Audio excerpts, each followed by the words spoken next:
తెలియకుండానే ఆధునిక టెక్నాలజీలపై మోహంతో డిజిటల్ మాయాజాలంలో చిక్కుకుపోయాం.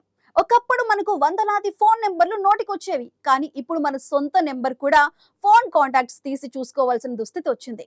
దీనికి కారణం ఏంటో తెలుసా? మన మెదడు చేయాల్సిన పనిని స్మార్ట్ ఫోన్లకు, ఆర్టిఫిషియల్ ఇంటెలిజెన్స్ కు పూర్తిగా తాకట్టు పెట్టేయటమే.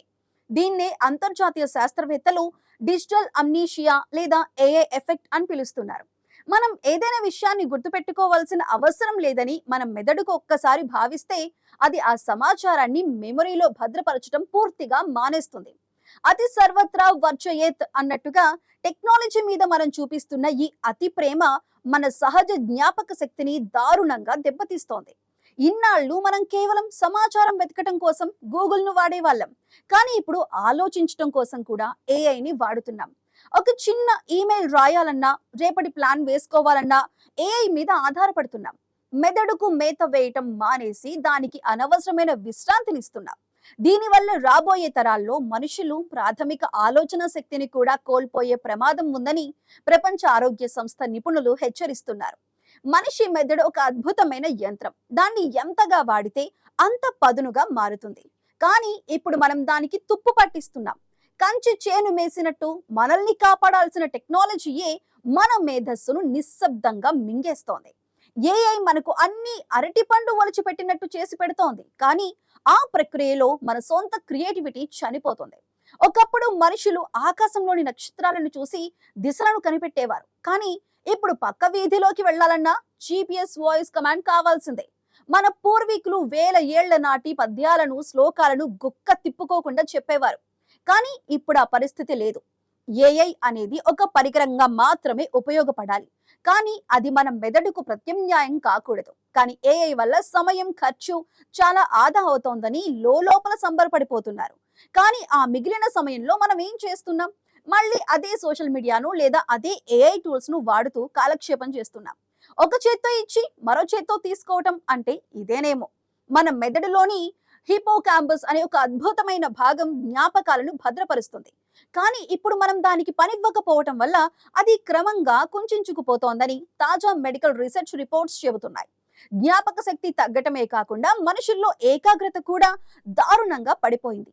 అడకత్తెరలో పోకచెక్కలాగా మన మెదడు ఇప్పుడు సమాచార ప్రవాహం మధ్య చిక్కుకుంది.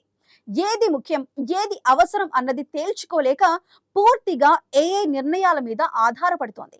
ఏఐ ఇచ్చే అరకొర సమాచారాన్ని వేదవాక్కుగా నమ్ముతున్నాం. సొంతంగా ఒక లైబ్రరీకి వెళ్ళి లేదా ఒక 10 మందిని అడిగి పరిశోధన చేసే ఓపిక మనిషిలో చచ్చిపోయింది. ఏఐ మనకు రెడీమేడ్ ఆన్సర్లు ఇస్తోంది, కానీ ఆ సమాధానం వెనుక ఉన్న లాజిక్ మనకు ఏ మాత్రం అందటం లేదు. ఏఐ చెప్పిందే పరమ సత్యమని మనం గుడ్డిగా నమ్మేస్తున్నాం. దీనివల్ల మనుషుల్లో ఉండే విశ్లేషణాత్మక ఆలోచన అంతరించిపోతోంది. ముందు వెనుక చూసుకోకుండా మనం ఏఐకి మన వ్యక్తిగత జీవితాలను, రహస్యాలను కూడా అప్పగించేస్తున్నాం. రేపు ఒకవేళ ఇంటర్నెట్ లేకపోతే లేదా ఏఐ సర్వర్లు ఒక్కరోజు డౌన్ అయితే సామాన్య మనిషి పరిస్థితి ఏంటి? ఒక సాధారణ లెక్క చేయాలన్నా కూడా తడబడే పరిస్థితి వస్తుంది. మెదడును ఒక కండరంలాగా భావించాలి. దానికి నిరంతరం వ్యాయామం లేకపోతే అది చాలా బలహీనపడుతుంది. ఏఐ మనకు ఒక ఎలక్ట్రానిక్ వీల్ చైర్ లాగా మారింది. దీనివల్ల మనం సహజమైన నడకను మర్చిపోతున్నాం. ఏఐ మనం అడగక ముందే అన్ని ఇచ్చేస్తూ ఉండటంతో మనలో ఉన్న జిజ్ఞాస నశించిపోతుంది. మనం కేవలం ఒక కమాండ్ ఇచ్చే వ్యక్తులుగా మారుతున్నామే తప్ప ఆ విషయాన్ని సృష్టించే వ్యక్తులుగా మిగలటం లేదు. ఇది సమాజంలో మేధోపరమైన స్తబ్దతకు దారితీస్తుంది. కృత్రిమ మేధస్సు వల్ల కలిగే మరో అతిపెద్ద ప్రమాదం ఏంటంటే అది మన భావోద్వేగాలను కూడా మెల్లమెల్లగా నియంత్రించటమే. మనం ఏ వస్తువు కొనాలో, ఏ సినిమా చూడాలో, ఏ రకమైన వార్త వినాలో ఇప్పుడంతా ఆల్గరిథమ్స్ నిర్ణయిస్తున్నాయి. మన నిర్ణయాలు మనమే స్వయంగా తీసుకుంటున్నామని మనం భ్రమపడుతున్నాం, కానీ తెర వెనుక ఏఐ మనల్ని ఒక రోబోలా గైడ్ చేస్తోంది. గోడలకు చెవులుంటాయి అని మన పెద్దలు అనేవారు, కానీ ఇప్పుడు మన చేతిలో ఉన్న స్మార్ట్ ఫోన్లకు మన మనసులోని ఆలోచనలు కూడా అర్థమవుతున్నాయి.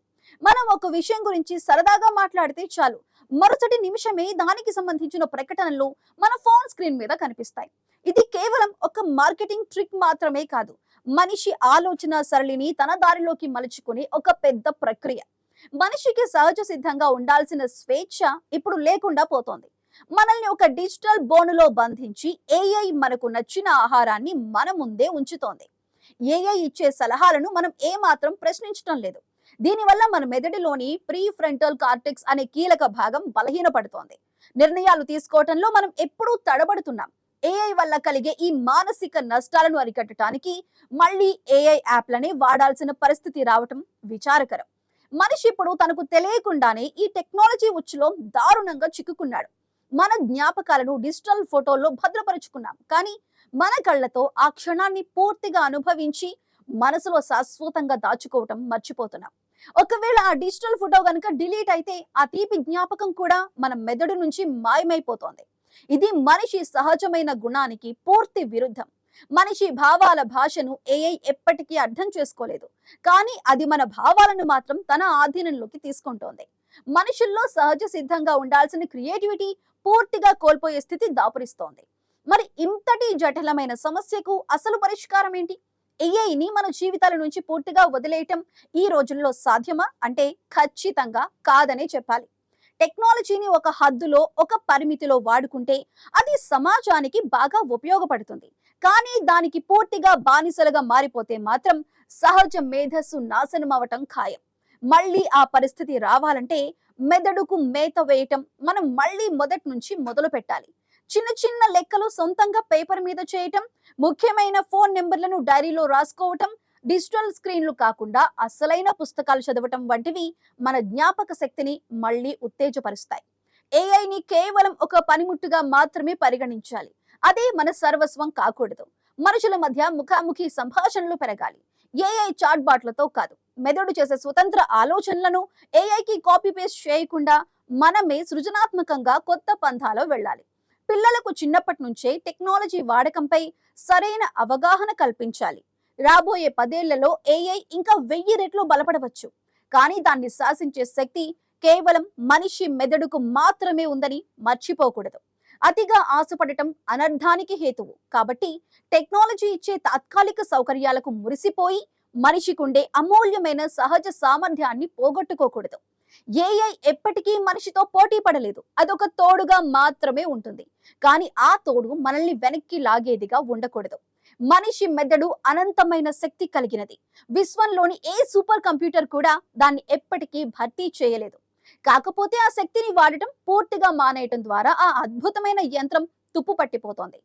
ఏఐ మెదడు కంటే మనిషి సహజ మెదడు ఎప్పుడూ గొప్పదే. దాన్ని పదునుగా ఉంచుకోవటం మనిషి ప్రాథమిక బాధ్యత.